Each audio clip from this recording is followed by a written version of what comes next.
We're halfway through the boys basketball season, and Findlay is still finding their footing a bit at this point under first-year head coach Ryan Gross, who joins me now in studio for our Inside the NLL segment. Coach, thanks so much for joining me. Oh, glad to be here.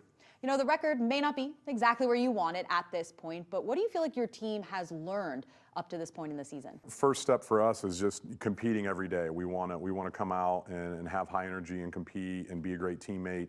We've worked on really developing our sense within the team of how we want to support each other, and so that is just trying to be that consistent effort every day, and having each other's back. So we're trying to build that foundation, and then from there, obviously we're working on our execution on the court. What's an area you'd like to see your team most improve as this season continues?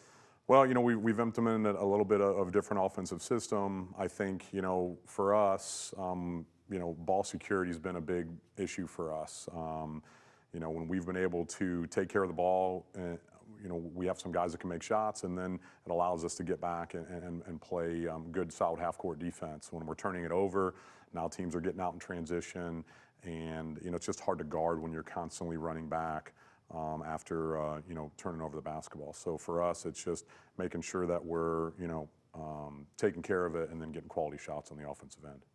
This is your first year as the head coach at Findlay, but it isn't your first time as a head coach overall, having previously coached, especially at Marysville. But what do you feel like you've learned about yourself, specifically taking over the Trojans program? Always as a coach, you want to challenge kids individually, but then I think the thing I love about coaching high school is every year is different, right? So some years you have a bunch of veterans back.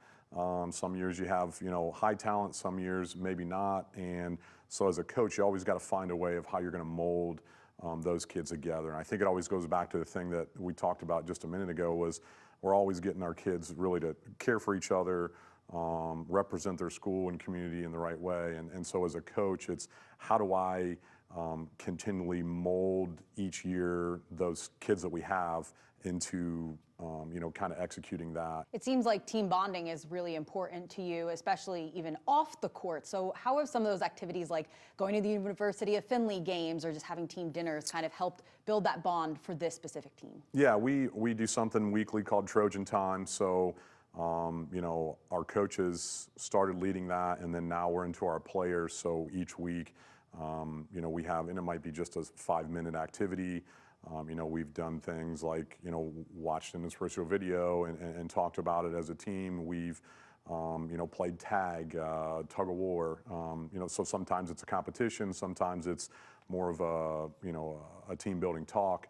I learned, I think, early in my coaching career, and it was the older kids that actually pointed it out to me when I had my postseason meeting. The older kids were like, man, I really got to enjoy interacting with the younger kids. I think sometimes, you have your varsity and JV practice, and your freshmen go to the aux gym, and they miss out on that interaction with each other. And so, we try to do things on a daily basis, whether it's warming up together, lifting together, team bonding together, that we're all doing those things together so that there's, I guess, a sense of belonging in our program. Well, we can't wait to see what your team can do the rest of the season, and we wish you the best of luck. Thanks so much for coming in and joining me today. Yep, thank you.